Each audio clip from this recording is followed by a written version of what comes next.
Hello गाते को check करना पे सनम को आसो करने जतो मौज और नपाय के मेना पे तो चलो बन मूल वीडियो तारे बिड़ कते अटेट को सामटाव कते ब्रश इन साब कते थोड़ा पेस्ट हटाव कते ब्रश भगाव कते हुतुम कते जम सत कते मढ़ाय नाले कमी ताले सपड़ाव कते कमी ले चला कना और कमी ले चलाव कते कथा हुई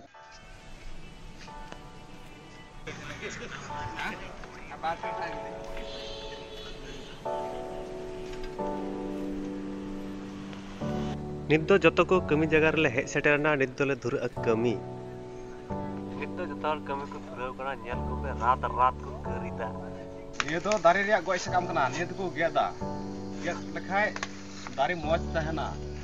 और जो हो मौज जो जतो कमी ते को अगबकाव कना नि और दे दुब कन तलिया निकाल ले चला कर नाश्ता जम और नाश्ता बुन से उन जमा ओना गुन याला परे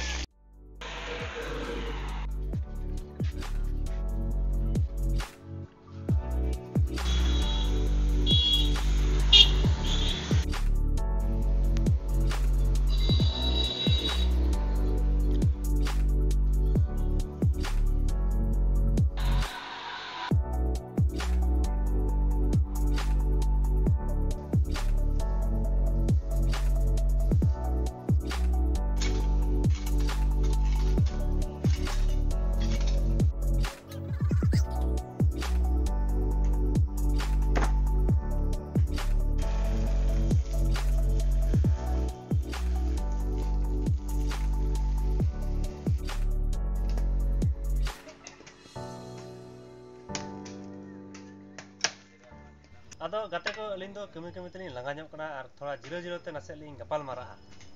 तो तीन सारा दिन कमी कते चेल काम बुझाव केदा तीन सारा दिन कमी दो नपाय गिन बुझाव केदा मेनखान थोड़ा गान हड़मो को एटके थोड़ा इक्यु कना थोड़ा तो हसु गया हां ते लंगा को दो इक्यु गया बाम कमी लिखा दो बाम कमी लिखा दो तका हो बांग ᱧᱟᱢᱚᱜᱼᱟ हां ते उनकान कान आदो ओना खातिर ते आबो दो नितों कमी तो लगाव बुन गया आदो आम कमी हड़ को लगी चे आसो कना इन दो कमी हड़ को लगी नेगी आसो कना जे हिगो कना मिमी गोटन बाबा हड़ से कोड़ा गिद्र बिटे घरस लगी अडी आट को जरूरा और लक्ति मेना घरस रे जुदी बाबा हड़ को से कोड़ा हड़ को जुदी बाको ते खा घरस दो बांग चला ना खातिर ते हिगो कना खाली कोड़ा गिद्र से बाबा हड़ तो बांग मेनखान ओड़ा रे जुरीपरी गिदर पिदर को जतो के कमी चित को लगा ताहले आबुआ सांताल समाज लासे चला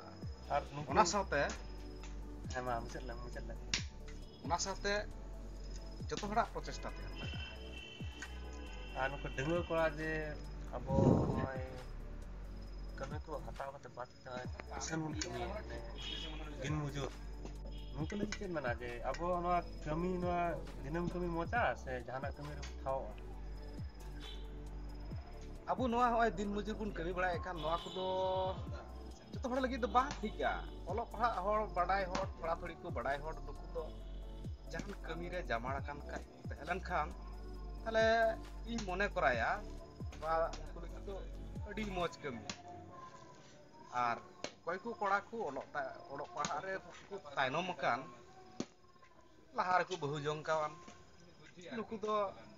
ओलो पढ़ा थे कम गया ओनाते टेक्निकल साइड हो को चलाव दाड़िया कना आदो नुकु दो दिन मजूर से गई डांगरा बिहु मेरम सिम सुक्री रे कडी मची खमार बनाव कते और नते दिन मजूर कमी कते आपा जिंगी जीवन को खेमाव दाड़िया अडी मत कथा कना आदो तीन दो ताहले मा चेक तबे बुझाव केदा और कमेंट कते बढ़ाई तुनते और वीडियो मत के खाय लाइक तुनते और शेयर तीन दो इना हुई गया सनम को और जतो के जोहार।